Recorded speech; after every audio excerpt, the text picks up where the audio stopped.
Hi everyone and welcome to my channel Nobody Asked Chris. This is the channel where I'll be giving my unwanted opinions on music, movies, TV shows, and other random topics, as well as giving you video updates on my lock journey. So today's video is going to be about Netflix and why they seem to keep canceling shows after 2 to 4 seasons regardless of what their fans want. So, yeah. Yeah, get into it! Netflix's most recent cancellation was the original series, The Chilling Adventures of Sabrina, and it's had 3 seasons so far, and they're slated to have the last season premiere sometime this year. But even before the 4th season premiere this year, they've announced like the show is canceled, it's over after this, there's no more. It was gone. Let me just go in the bush and weep. Let me just go in the bush and weep. I just have to go in the bush and weep. Really. I don't understand. Chilling Adventures of Sabrina was a show. It's like a remake slash revamp of the original Sabrina the Teenage Witch series from the 90s. It's much darker than the original 90s series, and at first I was like, this is not, because I used to watch it when I was like young. I mean, I wasn't born in the 90s, but you know, they had reruns in the 2000s, and I was like, you know, it was a nice show.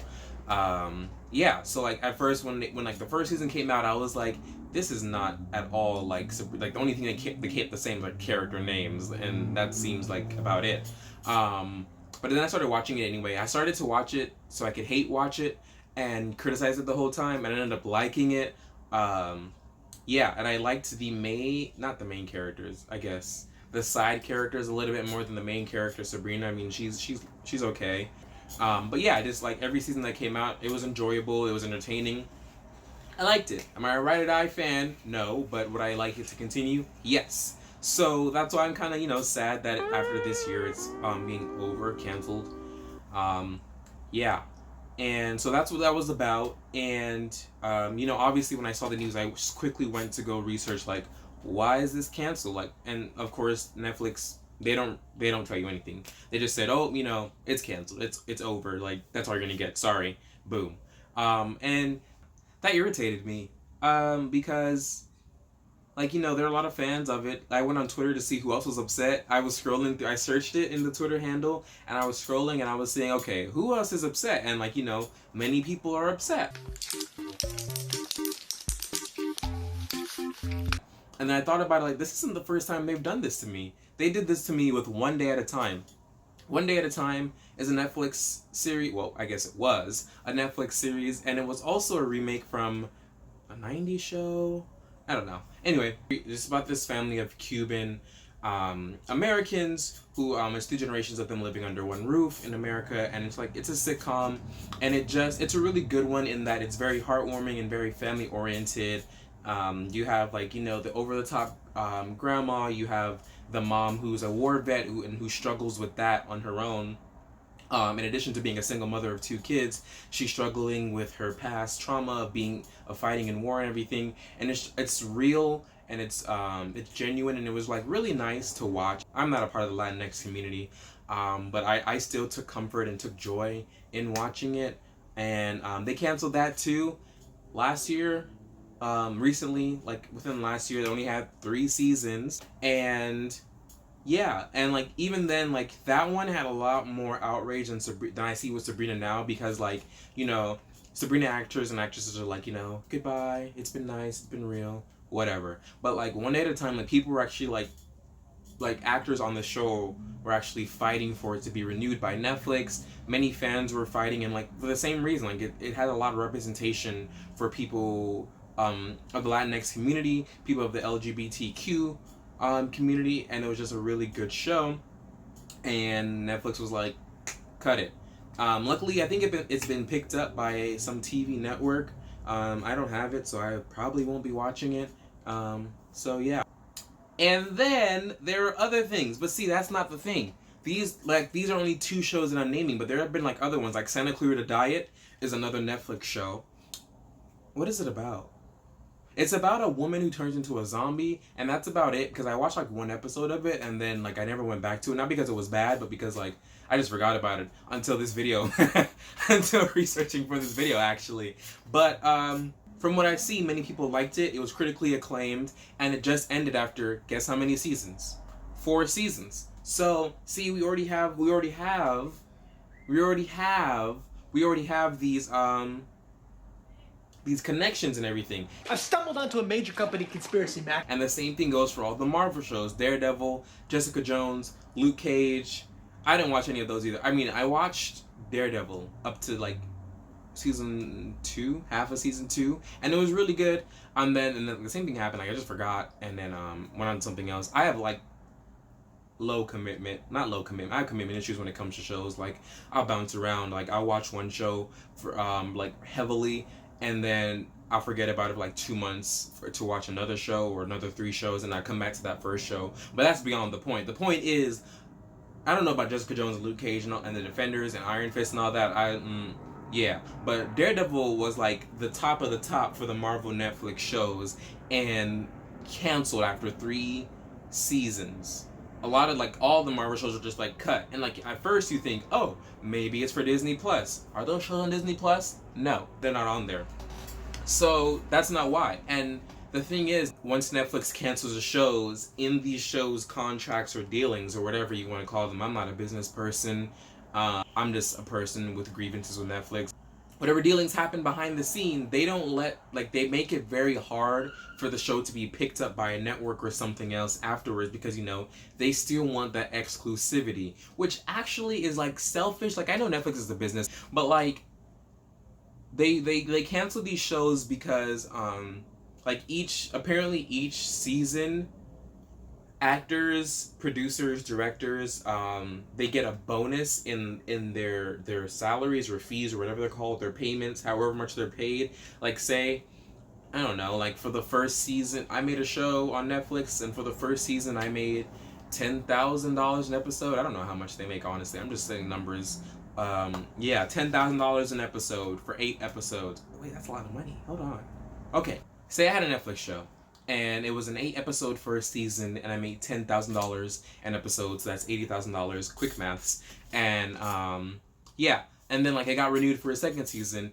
Usually, like when things like that during the second season, whatever deals agents make in the background, they make sure that their clients get a pay raise. So maybe instead of $10,000 that second season, maybe I'm making 12, maybe I'm making 13, and then so each season it slowly or quickly, I don't know exactly, okay, and then so each season the payment accumulates. So the Netflix is like, we don't want to do that. We don't want to pay people a lot of money. So what they do is they cut the show.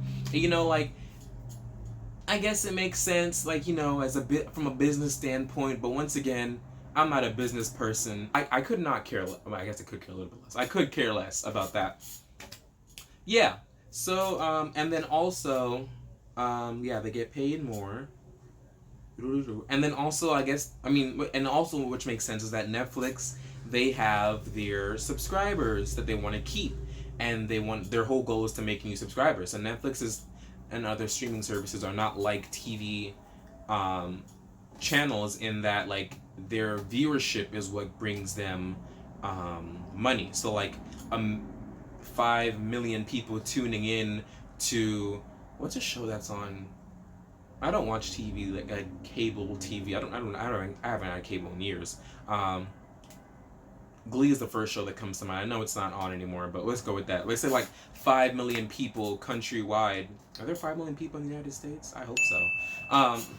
5 million people tune into Glee every week, and that's how Fox gets their money, because like the more viewers, the more money, the more business stuff.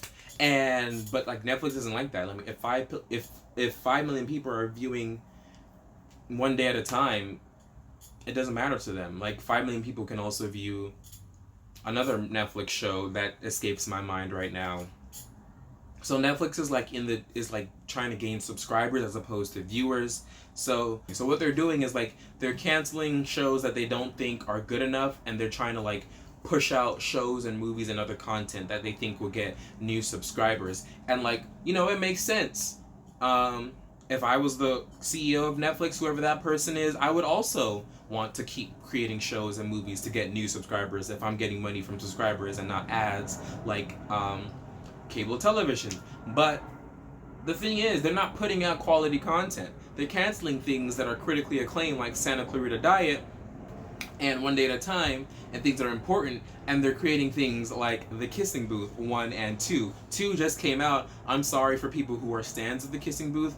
But yeah, I watched. I couldn't even get to like the first 5 minutes of the first one. Why they thought a second one would be important or necessary, who knows? To All the Boys I Loved Before, I get it's a three book series, but the second one, they were not gonna get any. I can guarantee they did not get not one new subscriber from the second To All the Boys I Loved Before. Okay, and also it's just random things that Netflix puts out, and it's like they just push out content,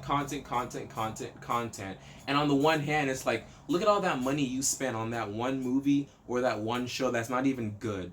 Like it's crickets for that show or movie. No one's paying attention to it, and no one's gonna say, oh, I like that trailer, let me sign up for Netflix. Because let's be honest, if you haven't signed up for Netflix by now, you think Kissing Booth 2 is gonna really be the thing that pushes you over the edge? It's foolishness. It's foolishness. Straight down, straight up. It's foolishness. I mean, it makes no sense. And it probably does make sense actually in the business world, but once again, I have nothing to do with that. I'm just an aggrieved subscriber. And yeah, so actually, technically my mom is a subscriber, but that's beyond the point. So yeah, that's my thing with Netflix, and yeah, it's just really dumb, because if you see all the things that Netflix is pushing out, first of all, like, yeah, you want to make sure that there's a large variety of content. However, like, what is really the gain from it? Like, you are cutting these shows. Admittedly, not all the shows are good. That's okay. Maybe the audience isn't that great. But you're cutting these shows and you're saying, okay, it's too much money, or there's not enough buzz about it. And then you go and you put millions or thousands or however much a movie costs into a movie, and that also doesn't generate buzz. And it honestly, it makes no sense to me. I'm sorry. It just... The Kissing Booth 2. There's a movie coming out. I don't know if it's coming out or if it already is out on Netflix, called Workout. And it has Sabrina Carpenter, Liza Koshy, is she a YouTuber? She's famous somehow. Jordan Fisher, Keenan Lonsdale, and other people. And it looks bad. It's about this girl who wants to get into college, and apparently she doesn't have enough, what's the word I'm looking for? Prestige. She doesn't have enough qualifications. Her counselor tells her, like, maybe you should, like, spice up this resume. And then so she says, my school has this dance group, or this place has this dance group that's, like, world renowned, and, like, they're known for being great, and that would look great on my application. So, that'd be nice if she could dance. The whole thing is, like, she can't dance, and she tries to try out for this dance group, and they say, well, we're a few months away from competition. I don't want you to join my team and mess it up. And then she's like, okay, I'm gonna start my own dance group.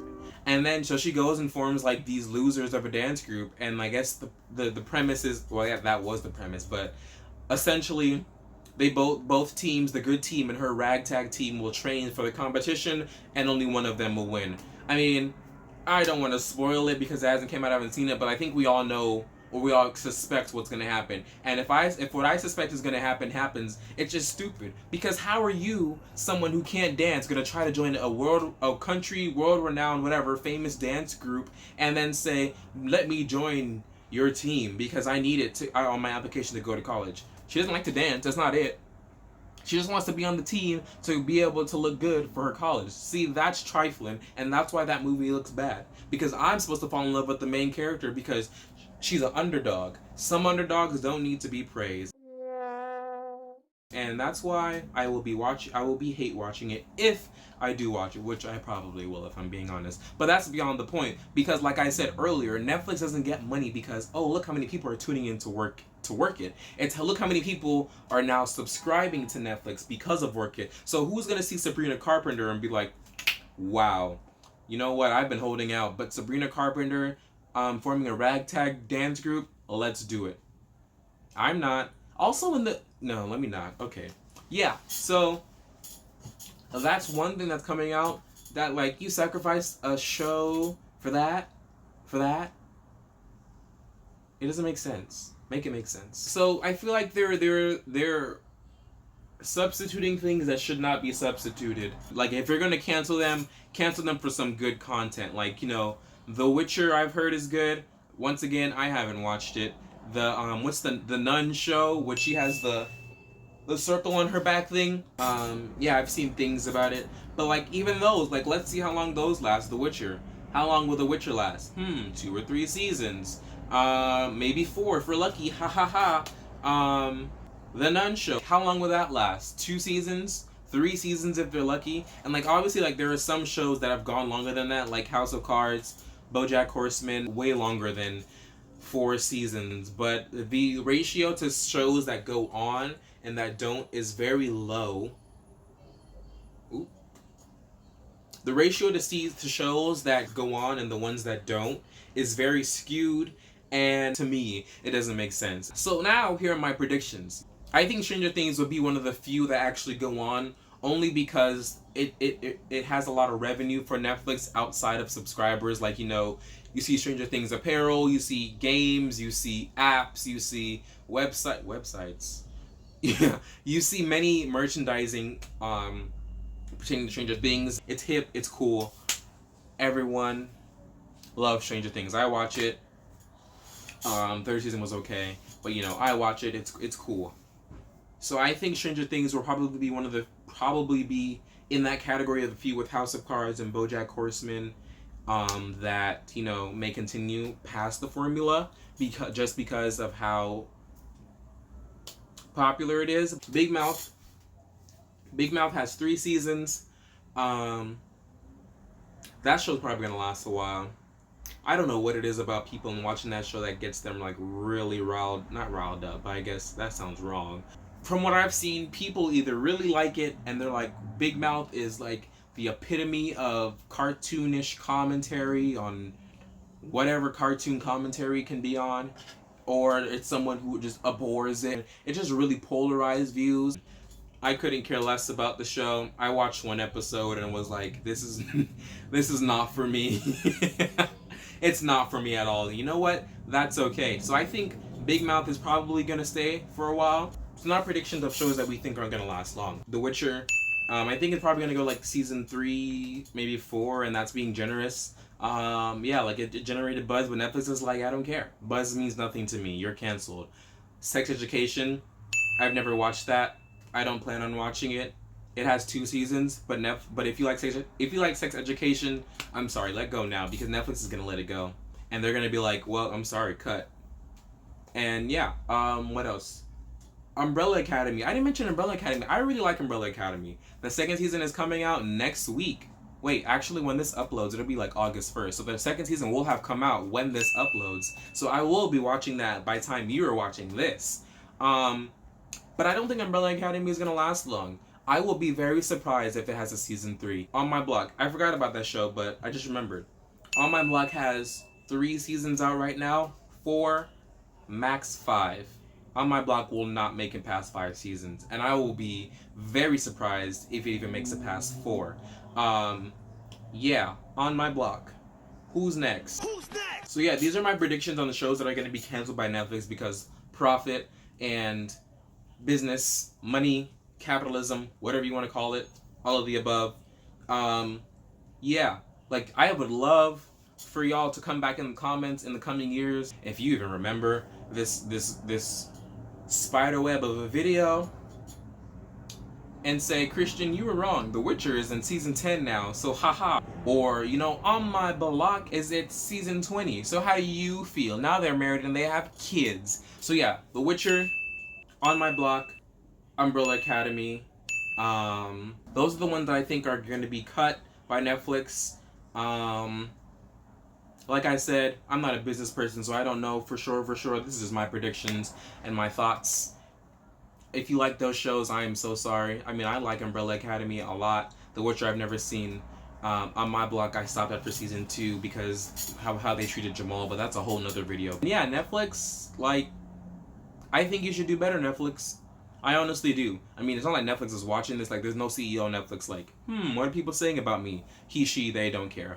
But it's just, I would rather have one good show than have like 5 different Netflix original movies that are all dumb and boring and unfunny or whatever word it's supposed to be.